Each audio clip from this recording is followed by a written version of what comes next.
नमस्कार दर्शक बंधु आज वीडियो को आपण मानक स्वागत।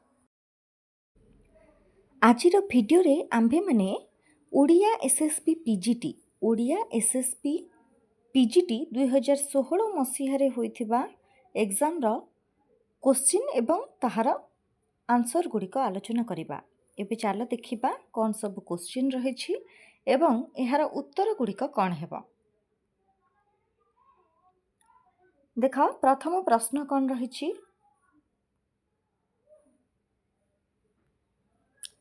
नरम की प्रकार शब्द ऑप्शन रही ए देशज, बी पर्तुगीज मूल, सी इंग्राजी मूल, डी जाबनिक। एहार सठिक उत्तर हेउछि डी जाबनिक। नरम शब्दटी एक जाबनिक शब्द। तापर प्रश्न देख कौन रही। आलकातरा की प्रकार शब्द ऑप्शन रही ए ओलंदाज मूल, बी पर्तुगीज मूल, सी इंग्राजी मूल, डी फारसी मूल। एहार सठिक उत्तर हेउछि ऑप्शन बी पर्तुगीज मूल। आलकातरा पर्तुगीज मूल शब्द। तापर प्रश्न देख कौन रही। निम्नस्थ केउटी काकल्य ध्वनि ऑप्शन रही ए ह, बी च, सी म, डी स। एहार सठिक उत्तर हेउछि ऑप्शन ए ह।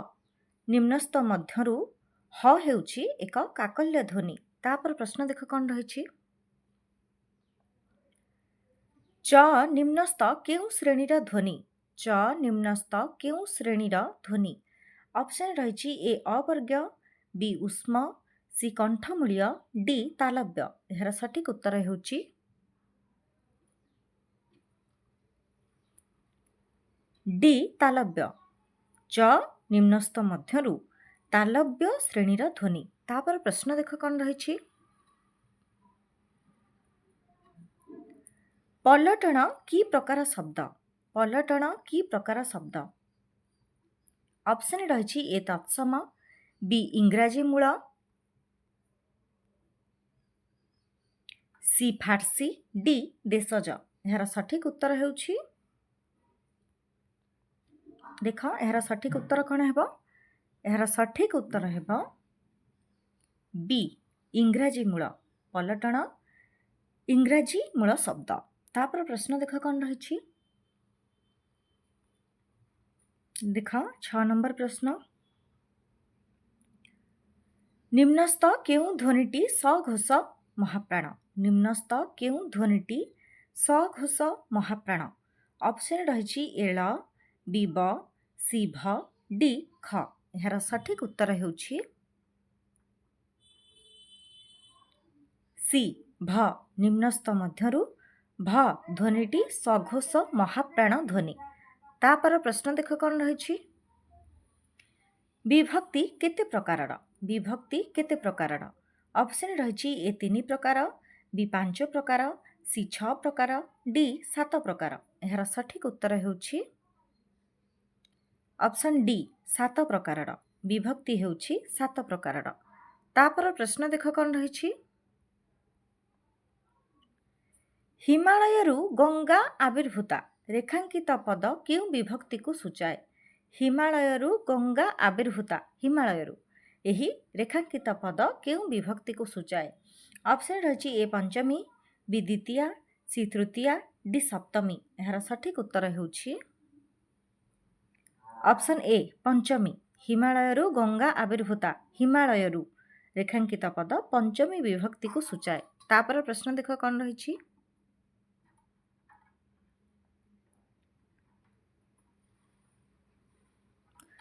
क्रुदंत कहिले काहाकु बुझाए ऑप्शन रही ए पूर्व प्रत्यय और पर प्रत्ययर एकत्रीकरण, बी धातु और प्रत्यय जोगरे गठित पद, सी स्वरध्वनि और व्यंजन ध्वनिर संयोग, डी धातु और समास जोगरे गठित शब्द। एहार सठिक उत्तर हेउछि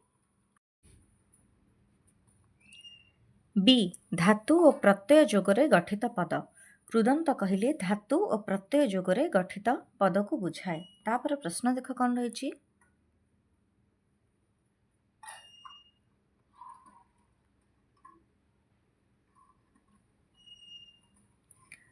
तांको गोड़ सेका हेउछि एथिरु केउंटी कृदंत पद।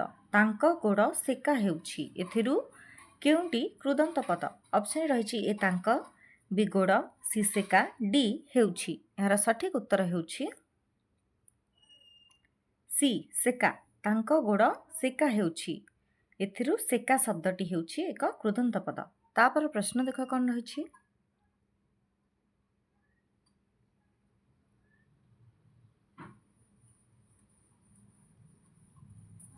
तद्धित कहिले काहाको बुझाए। तद्धित कहिले काहाको बुझाए। ऑप्शन रही ए विशेषण सहित सर्वनामर संयुक्ति रे जहा हुए, बी शब्द सहित क्रियार समन्वय रे जहा हुए, सी धातु सहित प्रत्ययर संपृक्ति रे जहा हुए, डी शब्द सहित प्रत्यय जोगरे जहा हुए। यार सठिक उत्तर हेउछि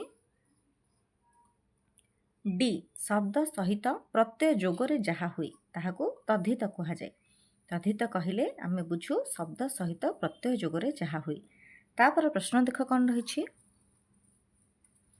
पहाड़िया लोक जनक सहर को गला एथिरु केउंटी तद्धित पद। पहाड़िया लोक जनक सहर को गला एथिरु केउंटी तद्धित पद।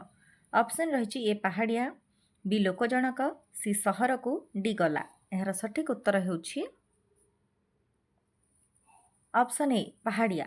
पहाड़िया लोक जनक सहर को गला एथिरु पहाड़िया पदटी हेउछि एक तद्धित पद। तापर प्रश्न देख कौन रही।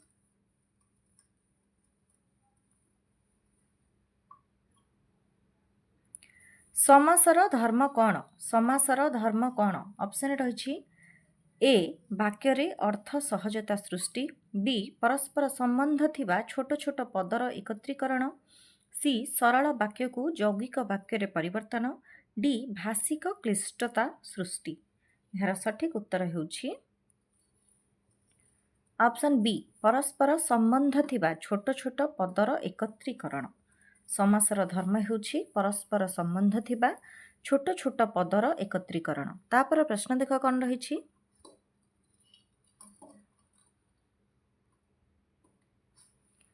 समास केते भागरे विभक्त। समास केते भागरे विभक्त। ऑप्शन रही ए 4, बी 5, सी 6, डी 7। यार सठिक उत्तर हेउछि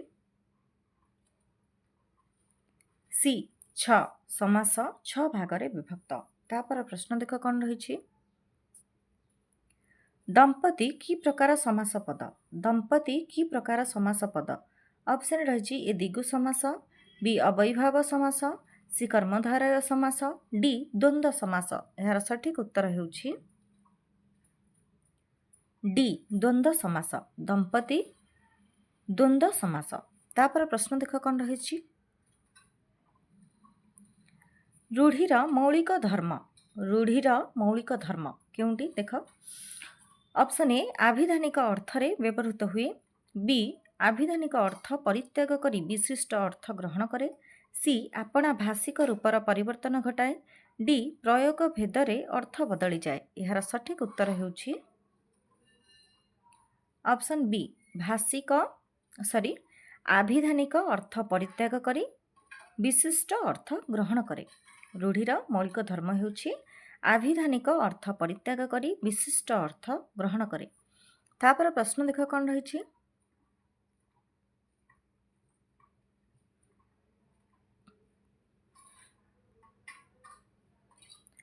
बाहाघर बेले बाईगण रुआ रूढ़ीर अर्थ कौन। बाहाघर बेले बाईगण रुआ रूढ़ीर अर्थ कौन।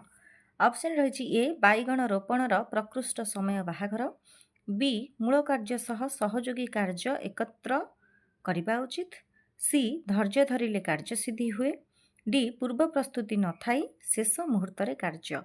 यार सठिक उत्तर हेउछि ऑप्शन डी पूर्व प्रस्तुति न थाई शेष मुहूर्त कार्य। बाहाघर बेले बाईगण रुआ रूढ़ीटीर अर्थ हेउछि पूर्व प्रस्तुति न थाई शेष मुहूर्त कार्य। तापर प्रश्न देख कौन रही। श्लेष अलंकार केते प्रकारर। ଶ୍ଳେଷ ଅଳଙ୍କାର କେତେ ପ୍ରକାରର? ଅପସନ୍ ରହିଛି ଏ 3, ବି 2, ସି 4, ଡି 5। ଏହାର ସଠିକ୍ ଉତ୍ତର ହେଉଛି ଅପସନ୍ ଏ 3। ଶ୍ଳେଷ ଅଳଙ୍କାର 3 ପ୍ରକାରର। କ'ଣ କ'ଣ? ଗୋଟେ ହେଉଛି ଅଭଙ୍ଗ ଶ୍ଳେଷ, ଆଉ ଗୋଟେ ସଭଙ୍ଗ ଶ୍ଳେଷ, ଆଉ ଗୋଟେ ହେଉଛି ଭଙ୍ଗାଭଙ୍ଗ ଶ୍ଳେଷ। ତାପରେ ପ୍ରଶ୍ନ ଦେଖ କ'ଣ ରହିଛି। ଉପମାନ ଅପେକ୍ଷା ଉପମେୟର ଉତ୍କର୍ଷ ବା ଅପକର୍ଷ କଥିତ ହେଲେ କେଉଁ ଅଳଙ୍କାର ହୁଏ? ଉପମାନ ଅପେକ୍ଷା ଉପମେୟର ଉତ୍କର୍ଷ ବା ଅପକର୍ଷ କଥିତ ହେଲେ କେଉଁ ଅଳଙ୍କାର ହୁଏ? ଅପସନ୍ ରହିଛି ଏ ପ୍ରଦୀପ, ବି ଅତିଶୟୋକ୍ତି, ସି ବ୍ୟତିରେକ, ଡି ଉତ୍ପ୍ରେକ୍ଷା। ଏହାର ସଠିକ୍ ଉତ୍ତର ହେଉଛି ସି ବ୍ୟତିରେକ। ଉପମାନ ଅପେକ୍ଷା ଉପମେୟର ଉତ୍କର୍ଷ ବା ଅପକର୍ଷ କଥିତ ହେଲେ ବ୍ୟତିରେକ ଅଳଙ୍କାର ହୁଏ। ତାପରେ ପ୍ରଶ୍ନ ଦେଖ କ'ଣ ରହିଛି। ଭିନ୍ନାର୍ଥ ବୋଧକ ଏକ ପ୍ରକାର ଶବ୍ଦର ପୁନରାବୃତ୍ତି ହେଲେ ତାହା କି ଅଳଙ୍କାର ହୁଏ? ଭିନ୍ନାର୍ଥ ବୋଧକ ଏକ ପ୍ରକାର ଶବ୍ଦର ପୁନରାବୃତ୍ତି ହେଲେ ତାହା କି ଅଳଙ୍କାର ହୁଏ? ଅପସନ୍ ରହିଛି ଏ ପ୍ରତିବସ୍ତୁ ଉପମା, ବି ଅନୁପ୍ରାସ, ସି ଶ୍ଳେଷ, ଡି ଯମକ। ଏହାର ସଠିକ୍ ଉତ୍ତର ହେଉଛି ଡି ଯମକ। ଭିନ୍ନାର୍ଥ ବୋଧକ ଏକ ପ୍ରକାର ଶବ୍ଦର ପୁନରାବୃତ୍ତି ହେଲେ ତାହା ଯମକ ଅଳଙ୍କାର ହୁଏ। ତାପରେ ପ୍ରଶ୍ନ ଦେଖ କ'ଣ ରହିଛି। ଧୀର ପାଣି ପଥର କାଟେ, ଏହା କି ପ୍ରକାର ଲୋକୋକ୍ତି? ଧୀର ପାଣି ପଥର କାଟେ, ଏହା କି ପ୍ରକାର ଲୋକୋକ୍ତି? ଅପସନ୍ ରହିଛି ଏ ଢଗ, ବି ନାଦିଆ, ସି ପ୍ରବଚନ, ଡି ଛଟା। ଏହାର ସଠିକ୍ ଉତ୍ତର ହେଉଛି ସି ପ୍ରବଚନ। ଧୀର ପାଣି ପଥର କାଟେ, ଏହା ଏକ ପ୍ରକାର ପ୍ରବଚନ। ତାପରେ ପ୍ରଶ୍ନ ଦେଖ କ'ଣ ରହିଛି। 22 ନମ୍ବର ପ୍ରଶ୍ନ। ଲଳିତା ପାଲା ଓଡ଼ିଶାର କେଉଁ ଅଞ୍ଚଳରେ ଅଭିନୀତ ହୁଏ? ଲଳିତା ପାଲା ଓଡ଼ିଶାର କେଉଁ ଅଞ୍ଚଳରେ ଅଭିନୀତ ହୁଏ? ଅପସନ୍ ରହିଛି ଏ ଉତ୍ତର ଓଡ଼ିଶା, ବି ପଶ୍ଚିମ ଓଡ଼ିଶା, ସି ଦକ୍ଷିଣ ଓଡ଼ିଶା, ଡି କେନ୍ଦ୍ରୀୟ ଓଡ଼ିଶା। ଏହାର ସଠିକ୍ ଉତ୍ତର ହେଉଛି ଅପସନ୍ ଏ ଉତ୍ତର ଓଡ଼ିଶା। ଲଳିତା ପାଲା ଓଡ଼ିଶାର ଉତ୍ତର ଓଡ଼ିଶା ଅଞ୍ଚଳରେ ଅଭିନୀତ ହୁଏ। ତାପରେ ପ୍ରଶ୍ନ ଦେଖ କ'ଣ ରହିଛି। କର୍ମଗୀତର ମୂଳ ଉଦ୍ଦେଶ୍ୟ କ'ଣ? କର୍ମଗୀତର ମୂଳ ଉଦ୍ଦେଶ୍ୟ କ'ଣ? ଅପସନ୍ ରହିଛି ଏ ଆନନ୍ଦ ପ୍ରଦାନ, ବି ଶ୍ରମ ଲାଘବ, ସି କଣ୍ଠ ସାଧନା, ଡି ସ୍ୱପ୍ନ ପୂରଣ। ଏହାର ସଠିକ୍ ଉତ୍ତର ହେଉଛି ବି ଶ୍ରମ ଲାଘବ। କର୍ମଗୀତର ମୂଳ ଉଦ୍ଦେଶ୍ୟ ହେଉଛି ଶ୍ରମ ଲାଘବ। ତାପରେ ପ୍ରଶ୍ନ ଦେଖ କ'ଣ ରହିଛି। ଲୋକ କାହାଣୀର ପ୍ରଥମ ସଂଗୃହୀତ ଓଡ଼ିଆ ପୁସ୍ତକ କେଉଁଟି? ଲୋକ କାହାଣୀର ପ୍ରଥମ ସଂଗୃହୀତ ଓଡ଼ିଆ ପୁସ୍ତକ କେଉଁଟି? ଅପସନ୍ ରହିଛି ଏ ଓଡ଼ିଶାର ଲୋକ କାହାଣୀ, ବି ଉତ୍କଳ କାହାଣୀ, ସି ଓଡ଼ିଶାର ଲୋକକଥା, ଡି କଥା ଲହରୀ। ଏହାର ସଠିକ୍ ଉତ୍ତର ହେଉଛି ଅପସନ୍ ବି ଉତ୍କଳ କାହାଣୀ। ଲୋକ କାହାଣୀର ପ୍ରଥମ ସଂଗୃହୀତ ଓଡ଼ିଆ ପୁସ୍ତକ ହେଉଛି ଉତ୍କଳ କାହାଣୀ। ତାପରେ ପ୍ରଶ୍ନ ଦେଖ କ'ଣ ରହିଛି। କା ତରୁବର ପଞ୍ଚ ବିଡ଼ାଳ, ଚଞ୍ଚଳ ଚିଏ ପଇଠା କାଳ। କା ତରୁବର ପଞ୍ଚ ବିଡ଼ାଳ, ଚଞ୍ଚଳ ଚିଏ ପଇଠା କାଳ। ଏହା କେଉଁ ଚର୍ଯାକାରଙ୍କ ରଚନା? ଅପସନ୍ ରହିଛି ଏ ଦାରିକପା, ବି ଶାନ୍ତିପା, ସି କାହ୍ନୁପା, ଡି ଲୁଇପା। ଏହାର ସଠିକ୍ ଉତ୍ତର ହେଉଛି ଅପସନ୍ ଡି ଲୁଇପା। କା ତରୁବର ପଞ୍ଚ ବିଡ଼ାଳ, ଚଞ୍ଚଳ ଚିଏ ପଇଠା କାଳ, ଏହା ଲୁଇପାଙ୍କର ରଚନା। ତାପରେ ପ୍ରଶ୍ନ ଦେଖ କ'ଣ ରହିଛି। କେଉଁ ଚର୍ଯାକାରଙ୍କ ଭଣିତାରେ ରାଉତୁ ବୋଲି ଉଲ୍ଲେଖ ରହିଛି? କେଉଁ ଚର୍ଯାକାରଙ୍କ ଭଣିତାରେ ରାଉତୁ ବୋଲି ଉଲ୍ଲେଖ ରହିଛି? ଅପସନ୍ ରହିଛି ଏ କୁକୁରିପା, ବି ସରହପା, ସି ଭୁସୁକିପା, ଡି ଶବରପା। ଏହାର ସଠିକ୍ ଉତ୍ତର ହେଉଛି ଅପସନ୍ ସି ଭୁସୁକୁପା। ଭୁସୁକୁପାଙ୍କ ଭଣିତାରେ ରାଉତୁ ବୋଲି ଉଲ୍ଲେଖ ରହିଛି। ତାପରେ ପ୍ରଶ୍ନ ଦେଖ କ'ଣ ରହିଛି। ନଗର ବାହିରିରେ ଡୋମ୍ବି ତୋହର କୁଡ଼ିଆ ଏହି ପାଦର ଡୋମ୍ବି କିଏ? ନଗର ବାହିରିରେ ଡୋମ୍ବି ତୋହର କୁଡ଼ିଆ ଏହି ପାଦର ଡୋମ୍ବି କିଏ? ଅପସନ୍ ରହିଛି ଏ ଶିଶୁମୁନା, ବି ଜୀବାତ୍ମା, ସି ଜନୈକ ନାରୀ, ଡି ସହଜ ସୁନ୍ଦରୀ। ଏହାର ସଠିକ ଉତ୍ତର ହେଉଛି ଅପସନ୍ ଡି ସହଜ ସୁନ୍ଦରୀ। ନଗର ବାହିରିରେ ଡୋମ୍ବି ତୋହରି କୁଡ଼ିଆ ଏହି ପାଦର ଡୋମ୍ବି ହେଉଛି ସହଜ ସୁନ୍ଦରୀ। ତାପରେ ପ୍ରଶ୍ନ ଦେଖ କ'ଣ ରହିଛି। ବିଲଙ୍କା ରାମାୟଣରେ କେଉଁ ସଂସ୍କୃତ ଗ୍ରନ୍ଥର ପ୍ରଭାବ ଅନୁଭୂତ ହୁଏ? ବିଲଙ୍କା ରାମାୟଣରେ କେଉଁ ସଂସ୍କୃତ ଗ୍ରନ୍ଥର ପ୍ରଭାବ ଅନୁଭୂତ ହୁଏ? ଅପସନ୍ ରହିଛି ଏ ଆଧ୍ୟାତ୍ମ ରାମାୟଣ, ବି ଅଦ୍ଭୁତ ରାମାୟଣ, ସି ଶ୍ରୀମଦ୍ ଭାଗବତ, ଡି ନୀଳାଦ୍ରି ଶତକମ୍। ଏହାର ସଠିକ ଉତ୍ତର ହେଉଛି ଅପସନ୍ ବି ଅଦ୍ଭୁତ ରାମାୟଣ। ବିଲଙ୍କା ରାମାୟଣରେ ଅଦ୍ଭୁତ ରାମାୟଣ ଗ୍ରନ୍ଥର ପ୍ରଭାବ ଅନୁଭୂତ ହୁଏ। ତାପରେ ପ୍ରଶ୍ନ ଦେଖ କ'ଣ ରହିଛି। କେଉଁ ଦୁହିଁଙ୍କ ମିଳନରୁ ଖନିକାରର ଜନ୍ମ? କେଉଁ ଦୁହିଁଙ୍କ ମିଳନରୁ ଖନିକାରର ଜନ୍ମ? ଅପସନ୍ ରହିଛି ଏ ଶ୍ରୀକୃଷ୍ଣ ଓ ଜନୈକା ଦାସୀ, ବି ଶ୍ରୀକୃଷ୍ଣ ଓ ରୁକ୍ମିଣୀ, ସି ଶ୍ରିୟା ଓ ନାରାୟଣ, ଡି ଋଷ୍ୟଶୃଙ୍ଗ ଓ ଜନୈକା ରାଜକନ୍ୟା। ଏହାର ସଠିକ ଉତ୍ତର ହେଉଛି ଅପସନ୍ ଏ ଶ୍ରୀକୃଷ୍ଣ ଓ ଜନୈକା ଦାସୀ। ଶ୍ରୀକୃଷ୍ଣ ଓ ଜନୈକା ଦାସୀଙ୍କ ମିଳନରୁ ଖନିକାରର ଜନ୍ମ। ତାପରେ ପ୍ରଶ୍ନ ଦେଖ କ'ଣ ରହିଛି। ଲକ୍ଷ୍ମୀ ନାରାୟଣ ବଚନିକାର ଲେଖକ କିଏ? ଲକ୍ଷ୍ମୀ ନାରାୟଣ ବଚନିକାର ଲେଖକ କିଏ? ଅପସନ୍ ରହିଛି ଏ ଯଶୋବନ୍ତ ଦାସ, ବି ବଳରାମ ଦାସ, ସି ବିଷ୍ଣୁ ଦାସ, ଡି ଶାରଳା ଦାସ। ଏହାର ସଠିକ ଉତ୍ତର ହେଉଛି ଅପସନ୍ ଡି ଶାରଳା ଦାସ। ଲକ୍ଷ୍ମୀ ନାରାୟଣ ବଚନିକାର ରଚୟିତା ହେଉଛନ୍ତି ଶାରଳା ଦାସ। ତାପରେ ପ୍ରଶ୍ନ ଦେଖ କ'ଣ ରହିଛି। କେଉଁଟି ବଳରାମ ଦାସଙ୍କ ରଚନା? କେଉଁଟି ବଳରାମ ଦାସଙ୍କ ରଚନା? ଅପସନ୍ ରହିଛି ଏ ଭାବ ସମୁଦ୍ର, ବି ଶୂନ୍ୟ ସଂହିତା, ସି ଭୂତକେଳି, ଡି ଶ୍ରୁତି ନିଷେଧ ଗୀତା। ଏହାର ସଠିକ ଉତ୍ତର ହେଉଛି ଅପସନ୍ ଏ ଭାବ ସମୁଦ୍ର। ଭାବ ସମୁଦ୍ର ବଳରାମ ଦାସଙ୍କ ରଚନା। ତାପରେ ପ୍ରଶ୍ନ ଦେଖ କ'ଣ ରହିଛି। ଗୁଜ୍ଜରୀ ଛନ୍ଦରେ କେଉଁଟି ରଚିତ? ଗୁଜ୍ଜରୀ ଛନ୍ଦରେ କେଉଁଟି ରଚିତ? ଅପସନ୍ ରହିଛି ଏ ଭାଗବତ, ବି ତୁଳାଭିଣା, ସି ଭଗବତ ଗୀତା, ଡି ଜଗମୋହନ ରାମାୟଣ। ଏହାର ସଠିକ ଉତ୍ତର ହେଉଛି ବି ତୁଳାଭିଣା। ଗୁଜ୍ଜରୀ ଛନ୍ଦରେ ତୁଳାଭିଣା ରଚିତ।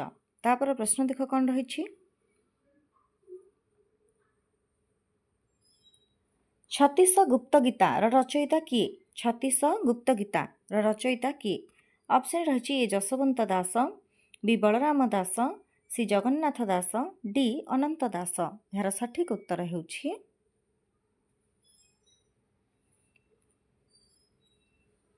ସି ଜଗନ୍ନାଥ ଦାସ।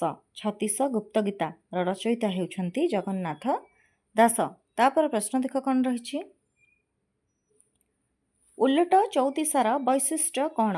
ଓଲଟ ଚଉତିଶାର ବୈଶିଷ୍ଟ୍ୟ କ'ଣ?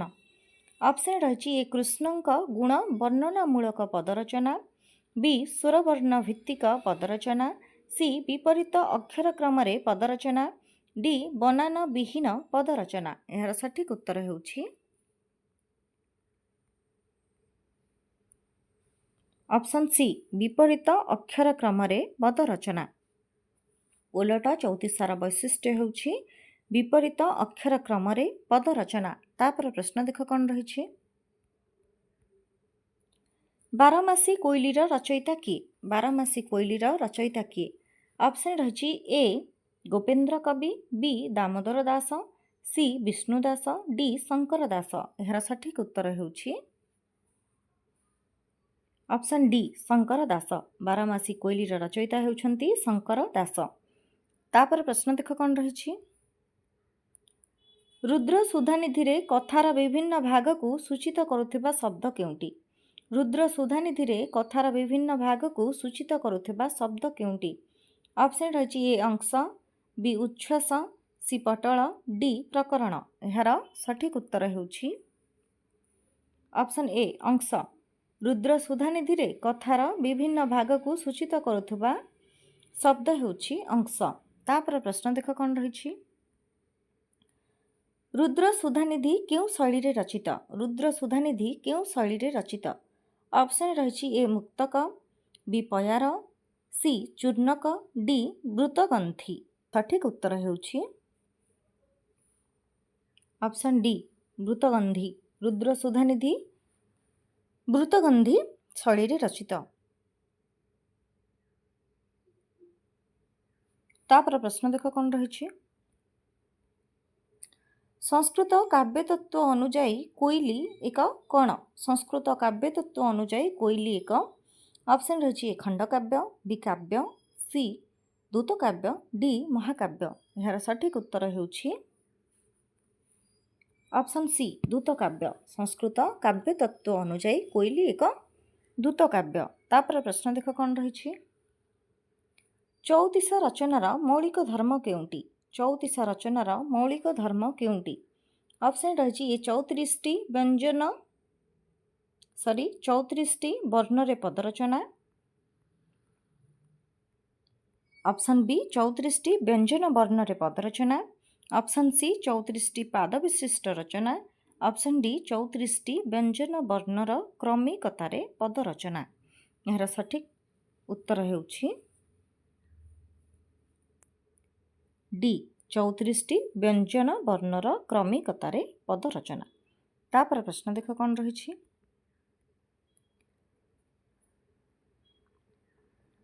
जगन्नाथ दास केते वर्ष बयस भागवत रचना करथिले? जगन्नाथ दास केते वर्ष बयस भागवत रचना करथिले? ऑप्शन रही ए 18, बी 23, सी 30, डी 37। यार सठिक उत्तर ହେଉଛି ऑप्शन ए 18। जगन्नाथ दास 18 वर्ष बयस भागवत रचना करथिले। तापर प्रश्न देख कौन रही। चतुर विनोदर मोट कहानी संख्या केते?